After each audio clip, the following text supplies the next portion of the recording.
Bismillahirrohmanirrohim. Assalamualaikum warahmatullahi wabarakatuh. Saya Esa Lestari dari kelas 11 OTKP 1 ingin mempresentasikan bab 8, yaitu mengenai media komunikasi humas sebagai pemenuhan tugas dari Ibu Rodatul Munawwaroh. Baik, langsung saja kita ke pengertian media humas.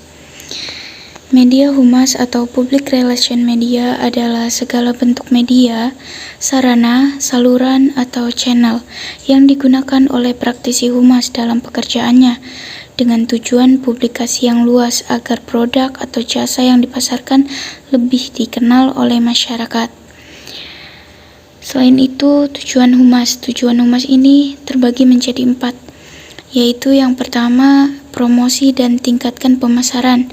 Tujuan yang kedua yaitu komunikasi berkesinambungan. Yang ketiga, tingkatkan kepercayaan produk. Dan yang terakhir, tingkatkan citra perusahaan atau organisasi. Selanjutnya, kita beralih ke jenis media humas. Nah, jenis media humas ini terbagi menjadi 2 jenis. Yang pertama ada media humas internal, dan yang kedua ada media humas eksternal.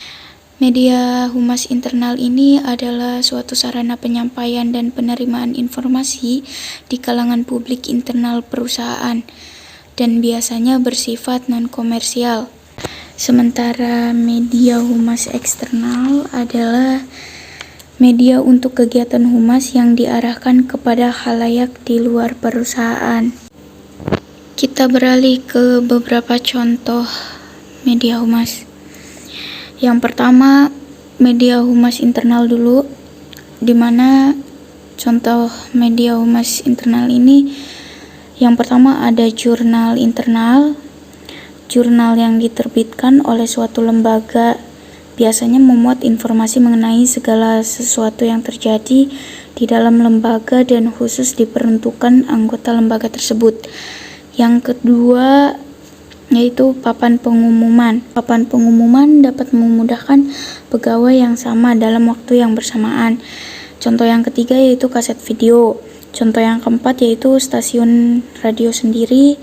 Contoh yang kelima yaitu jaringan telepon internal. Ini adalah media untuk menyampaikan gagasan pegawai melalui telepon. Contoh yang keenam yaitu kotak saran. Kotak saran adalah untuk menampung keluhan dan saran para anggota karyawan sehingga kelebihan dan kekurangan yang ada pada perusahaan tersebut dapat diketahui. Contoh yang ketujuh yaitu intensif bicara, yaitu metode untuk memperoleh umpan balik dari para pegawai perusahaan dengan membuka nomor telepon khusus sehingga setiap pegawai dapat menghubungi pemimpin perusahaan secara langsung tanpa harus menempuh lika-liku birokrasi perkantoran. Yang kedelapan, siaran langsung. Selanjutnya, obrolan langsung. Dan contoh yang terakhir, dewan pekerja. Kita lanjut ke beberapa contoh media humas eksternal.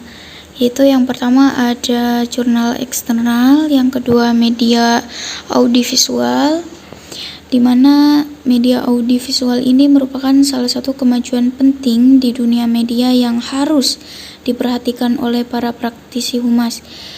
Contoh yang ketiga yaitu literatur edukatif, yang keempat komunikasi lisan, yang kelima pameran.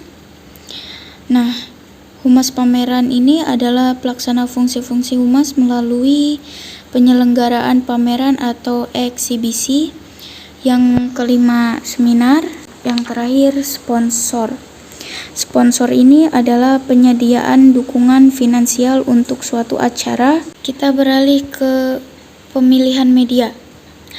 Pemilihan media ini untuk mengomunikasikan kebijakan perusahaan kepada khalayak, baik internal maupun eksternal, memiliki kelebihan dan kekurangan. Berikut ini penjelasannya. Ditinjau dari media berupa radio. Untuk kelebihan, radio, penyampaian gagasan sederhana dan langsung, teks luas atau mudah dikoreksi, serta punya publik khusus.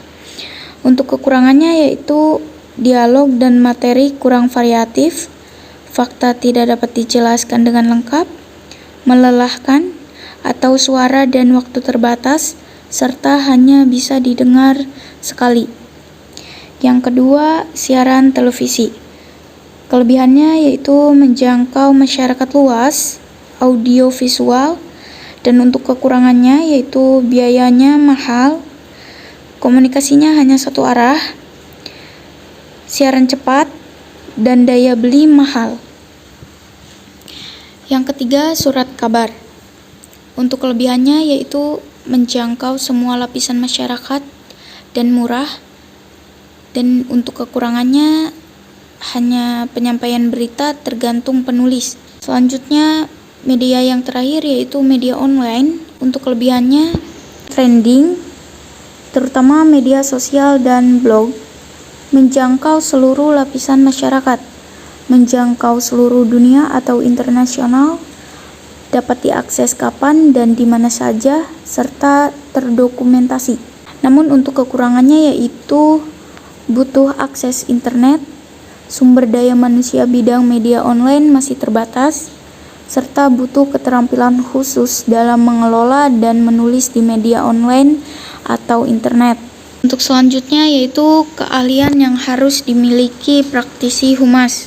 Keahlian yang pertama yaitu writing atau menulis, editing atau mengedit, media relation atau hubungan dengan media, special event atau kejadian khusus, speaking atau berbicara, production atau produksi, research atau penelitian, programming dan counseling, training, dan keahlian yang terakhir yaitu manajemen.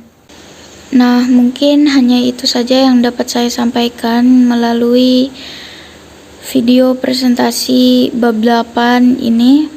Kurang lebihnya saya mohon maaf sebesar-besarnya kepada Ibu Rodatul Munawaroh. Sekian dan terima kasih. Wassalamualaikum warahmatullahi wabarakatuh.